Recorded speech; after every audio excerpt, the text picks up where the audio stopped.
Okay everyone, this is where I grew up.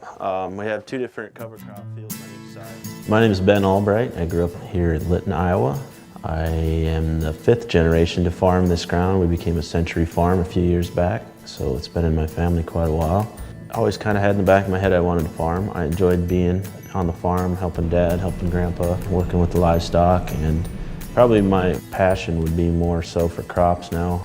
I went to school at Iowa State University. I graduated with a 4-year degree. It took me 4.5, but I made it. I have a minor in agronomy. My major was ag studies there at Iowa State. I grew up in Appleton, Wisconsin. Even though it's like the dairy state and there's lots of agriculture still in Wisconsin, I didn't have any agricultural background. I grew up in the city and I went to Iowa State. I just loved the campus and really fell in love with the school. So about my junior year there, I think I met Ben. When he did invite me to the farm, I was really nervous, like what it was gonna be like. But then I drove up and it was gorgeous, and it definitely was the first time I was really invited to someone's farm and kind of got a glimpse of it. And then, so yeah, now we're raising our kids here on the farm and we have 3 of them. Having the kids grow up here on the farm, I think is great.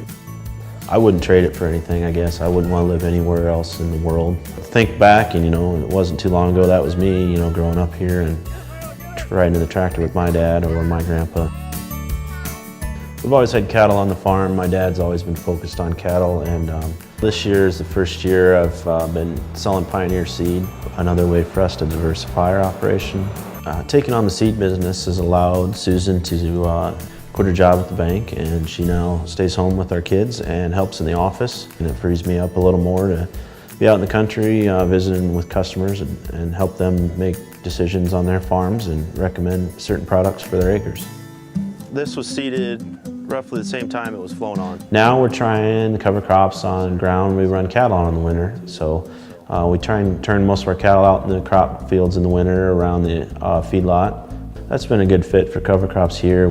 Just keeping something growing in that field all winter really helps for the soil health, and then if we're able to get some feed value from the grass that's growing out there, that's even better. Having children has made me, kind of look towards the future of the farm, and my goal is to make the farm better than it was when I started. I feel like, adding no-till and cover crops to our operations really helped that, and I feel like I'm improving the land and making sure it's there for the future generations. I love the fact that my children now are growing up here on the farm.